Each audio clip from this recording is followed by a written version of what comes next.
My name is Sari Wulandari. I was born and raised in a small village in Ponorogo district, East Java, Indonesia. Life was never easy. My mother raised 9 of us alone after my father passed away when I was young. We lived in a wooden house with holes in the roof. Sometimes we slept hungry. My mother did everything she could to feed us, washing clothes for others, selling vegetables, or borrowing from neighbors. When I turned 20, my aunt from my father's side came to visit. She saw how we struggled and told my mother that I could go to Saudi Arabia to work as a housemaid. I didn't want to go at first. I had never left my village before. But my aunt insisted, saying it was the only way to help my family. In 2013, I left Indonesia with a small bag and a heart full of fear and hope. I thought that if I worked hard, I could help my mother and my siblings, maybe build a house and live better when I return. When I arrived in Saudi Arabia, the world felt strange. The air was hot and dry. Sand filled the sky. My employer's house was large, but my room was just a small corner on the floor. I worked from early morning until late at night, cooking, cleaning, babysitting, and even feeding goats and camels under the burning sun. The food they gave me was little. Sometimes I ate only bread and tea. The boss's children often shouted at me. Sometimes they hit me when they were angry. I cried quietly at night, covering my mouth so no one would hear. There was a time when something terrible happened, something that broke me deeply, and I was told never to speak of it. I carried that pain silently for years. Even through all of that, I stayed. I told myself it was for my family. I never bought new clothes or shoes. I wore the same uniform my employer had given me. I sent every bit of my salary home to my mother. When I finally learned how to open a bank account, I asked my employer to send my salary directly to her. I bought her a phone so we could talk. I told her to pay for my siblings' school fees, buy a small piece of land, and fix our broken house. Every month I sent money, even the small tips I got. I thought my mother was saving for me, but I didn't know she was sharing the money with my aunt, the same one who had insisted I go. My siblings dropped out of school, and the house stayed the same. For 10 years I lived far from home, believing I was helping, while my life savings slowly disappeared. I didn't have friends there. I only had my mother's phone number, and sometimes weeks passed without a call. I cried to myself, but I kept working. After 10 years in 2023, I finally came home. I was so excited.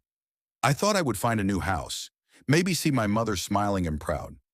But when I reached my village, I found everything the same. The house was still old and falling apart.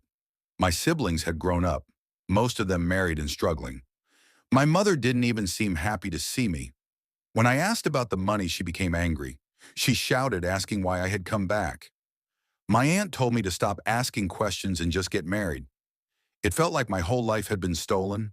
I had nothing. No savings, no new clothes, no land, no future. People in the village started whispering, asking how I could spend 10 years abroad and come back with nothing.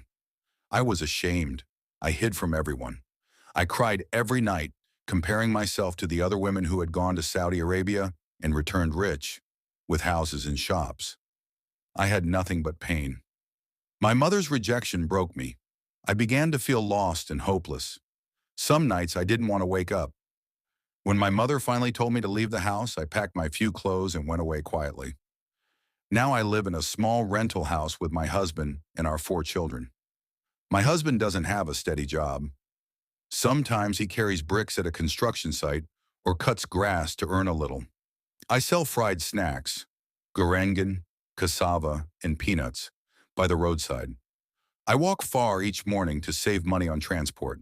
The days are long and hot, the sun burns my skin, and sometimes I return home with more unsold food than coins. Still, I try to smile when I see my children waiting.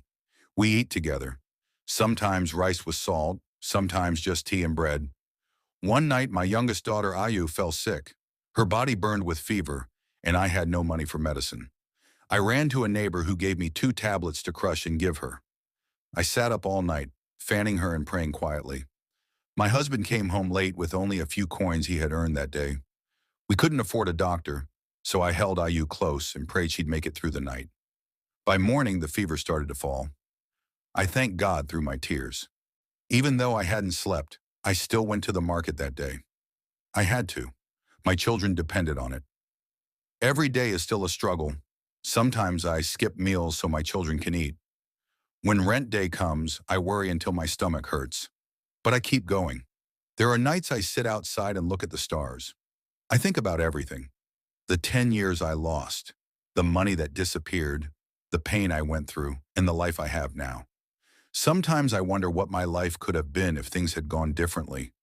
But then I hear my children's breathing as they sleep, and I whisper to myself, you have to live, Sari. You still have them. I don't know what tomorrow will bring. Life hasn't given me peace, only survival. I still carry the pain from Saudi Arabia, the betrayal at home, and the hunger of today. But even when I feel empty, I keep moving, because a mother doesn't stop. I'm still here, still fighting, still breathing, and maybe that's enough.